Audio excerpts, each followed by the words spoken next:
जुड़ी।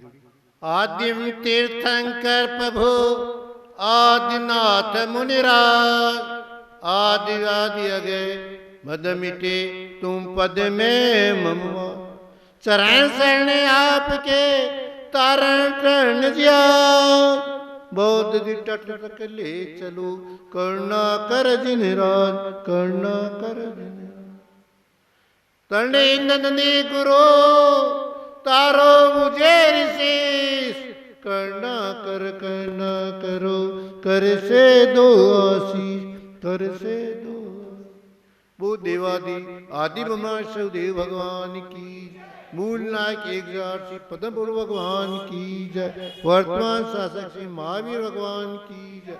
गुरु गुरु पंत आचार्य श्री पद्मनंद महाराज की जय। मम गुरु आचार्य श्री इंद्रनंद महाराज की जय।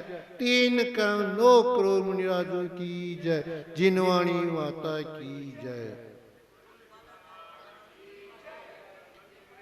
संग की जय। नमः श्री वर्धमानाय निर्धूते कलात्मने, सालोका नाम त्रिलोका नाम, यदि विद्या दर्पणायते, यदि विद्या दर्पणायते, यदि विद्या दर्पणायते।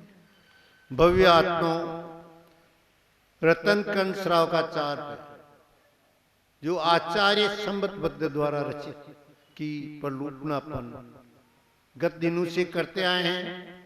आज हमें दार्शनिक श्रावक दर्शन प्रतिमा के ऊपर चर्चा करना है। दर्शन प्रतिमा यह प्रतिमाओं की नींव है। जिस प्रकार महल को बनने के लिए नींव मजबूत होना जरूरी है, किसी वृक्ष की जड़ें उसके खड़े रहने के लिए जरूरी है, उसी प्रकार यह दर्शन प्रतिमा श्राव धर्म के लिए प्रथम है। कहा न दर्शन सम्यक दर्शन, दर्शन प्रतिमा दर्शन होना, न सम्यक का हो जाना, दृढ़ता का हो जाना, देव सास गुरु के प्रति श्रद्धान हो जाना। यह आचार्य ने इनकी जो परिभाषा दी है उसमें कहा है सम्यक दर्शन शुद्धा संसार सी भोगा निर्णय, पंचे गुरु चरण शरणो नत्व तत्व पथय गृह्य। क्या कहा? जो सम्यक दर्शन से शुद्ध है, संसार शीर भोगु से विरक्त है, पंच परमेष्टि के चरणों में शरण में जिसे प्राप्त है, तथा 8 मूल गुणों को जो धारण कर रहा है वह दार्शनिक श्रावक है।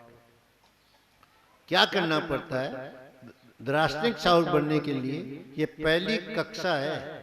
अपन पाठशाला के अंदर भेजते हैं ना, तो अपन को पहली कक्षा के अंदर आता। आजकल LG KG LG ये तो बहुत हो गई, परंतु अपने जो प्रारंभिक परीक्षा जो होती है वह कहां से?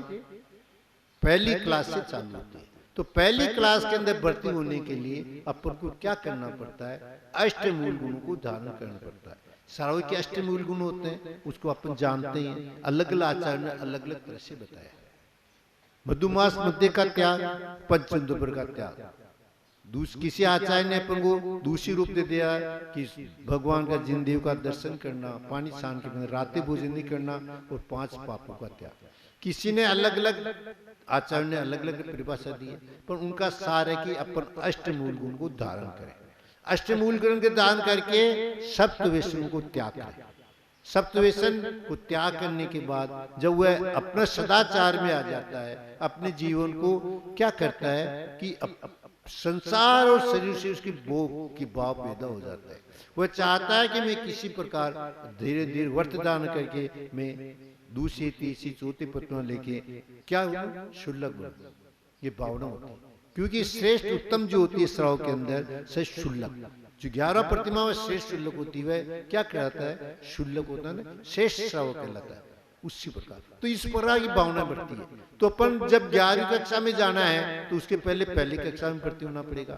पहली कक्षा में भर्ती होने के लिए अपन को क्या करना पड़ेगा? इन अष्टमूल गुण को धारण करना पड़ेगा, सत्वष्टुम को त्यागना पड़ेगा है? और अपन को जिनेंद्र देव के ऊपर श्रद्धान करना पड़ेगा कि जो जिनेंद्र देव ने कहा है, जो जिनेंद्र देव ने कहा है वही सत्य है। और सब क्या है? असत्य है। तो जब तक अपन को मिथ्यात्व को नहीं छोड़ेंगे, ये मिथ्यात्व अपन को कहां से, अनादिकाल से क्या कर रहा है, संसार में परिभ्रमण करा रहा है। मिथ्यात्व, मोह, राग और द्वेष, ये तीन चीजें ऐसी है जिसको कि अपन को संसार में अनादिकाल से भ्रमण कर रहा है। तो अपन को इनको छोड़ने के लिए अपन को सम्यक दर्शन धारण करना पड़ेगा। सम्यक दर्शन अपन को चारों गति में प्राप्त होता है, अपन जानते हैं चारों गति में ध्यान होता है, परंतु संयम अपन को सिर्फ मनुष्य गति में ही होगा। सकल संयम अपन चाहते हैं, हाँ एक दिन संयम जरूर अपन को त्रिंश गति में प्राप्त होता है, पर वह भी विवेक के बिना ज्यादा कार्यकारी नहीं होता है। तो जो कार्यकारी क्या है वह मनुष्य गति के अंदर इसको बताया गया है। तो अपन को मनुष्य जीवन को सफल कराने के लिए अब जो आगे बढ़ना है, संयम दान करना है, तो पहले क्या करना पड़ेगा, पहले अपन को सम्यक दर्शन, पहली प्रतिमा की जो कार्य है उसको ग्रहण करना पड़ेगा। क्योंकि यह कि जो सम्यक दर्शन हो जाएगा अपने कर्मों की निर्जरा प्रारंभ हो जाएगी। परंतु अनंत गुणी निर्जरा चाहते हैं, उसके लिए अपन को फिर आगे की सीढ़ियों में चढ़ना पड़ेगा। परंतु पहली सीढ़ी में चढ़ेंगे ना, जब भी तो अपन आगे चढ़ पाएंगे।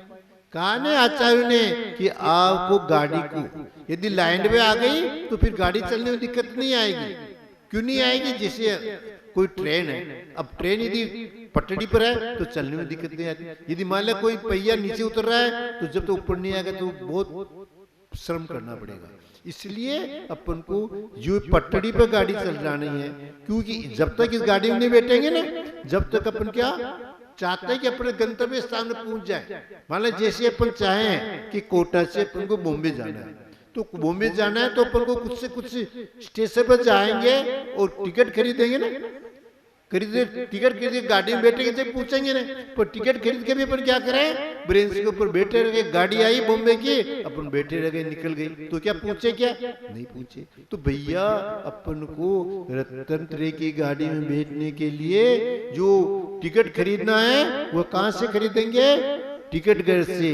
तो पहले कक्षा का अपन टिकट कटा, फिर हमको टिकट दे दो, चाहे आगे जाके कुछ भी बढ़ जाएंगे, पहले तो अपन को पहली क्लास में चढ़ना पड़ेगा। पहली क्लास में जो अपन का ज्ञान बढ़ेगा फिर अपन आगे बढ़ेंगे। इसलिए आचार्य ने कहा है कि पहली क्लास में चढ़ने के साथ अपन को ये ध्यान रखना है, विवेक रखना है कि अपन को कैसा खान पीन करें, कैसे रहन सहन करें, कैसे अपने का चाल चल रखें, कैसे व्यवहार रखें। इसलिए अपन को नकली चीजों को दूर रहना है। अपन देखते हैं ना, एक उदाहरण आता है, चांदी के वर्क अपन लगाते हैं। क्यों लगाते हैं, कि अपन उसकी शोभा बढ़ाने के लिए। वो कोई फायदा करने वाले नहीं है, वो कोई आपको ताकत बढ़ाने वाला नहीं है, वो आपको कोई कुछ गुण करने वाले नहीं है। परंतु क्या करते हैं, नकली को असली बनाने के लिए अपन चांदी के वर्क लगाते हैं। परंतु चांदी के वर्क कभी काम में मत लेना, ये ऐसे इंसानों है जो बनती है। क्या, जब ये चांदी के वर्क बनाए जाते हैं तो चमड़े के अंदर इनको कूटा जाता है। जब चमड़े के कूटा गया तो क्या शुद्ध हो गया, क्या अशुद्ध हो गया।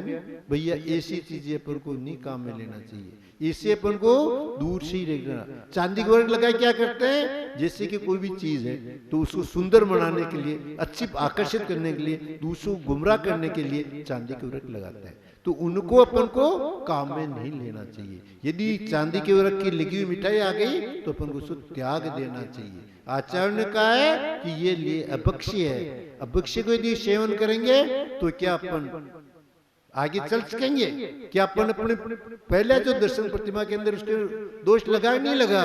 इसलिए ऐसी चीजों को अपन को। दूसरी बात है, अपन को किसी भी काम को मतभेद नहीं करना। जैन धर्म ने आज क्या क्या जगह जगह बांट दिया। क्या हो गया, सबसे पहले दिगंबर श्वेतांबर हो गए, उसके बाद में क्या 20पंथी 13पंथी हो गई, उसके बाद क्या हो गया सोनगढ़ देवगढ़ हो गए। अरे भैया आज साधु में बांट दिए, ये उन साधु के भक्त हैं, ये उन साधु के भक्त हैं। भैया जैन धर्म आज पीछे क्यों रह रहा है, इसीलिए रह रहा है कि अपन ने धर्म को बांट दिया। देख जैन धर्म किसी के बपोती नहीं है, भाई कोई भगवती है, भैया ये तो जो माने उसका है, पर अपन ने क्या कि भगवती समझ ली। अपन ऐसे ऐसे करने लग जाते हैं कि किसी मंदिर के अंदर कोई अभिषेक करने भी आए ना, तो उसको क्या करते हैं, उसे तू मैं कर लेते हैं। कल एक बार दो बार एक शख्स आया था मेरे पास, उसने पूछा भैया तू अभिषेक तो कर लिया कर, महाराज मैं पहले तो करता था। मैंने कहा बहुत अच्छा आदमी जब तू पहले करता अब क्यों नहीं करता, कि महाराज मैं मंदिर के अंदर गया, लोगों ने मुझे टोका टोकी ऐसे की, तो मैंने नियम ले ला कि मैं अभिषेक की जिंदगी भर नहीं करूंगा, किसी मंदिर में नहीं करूंगा। अरे बुला आदमी ये कौन सा काम कर लिया था, तेरे जिस मंदिर में यदि हो गया तो उसमें दूसरे मंदिर में करता।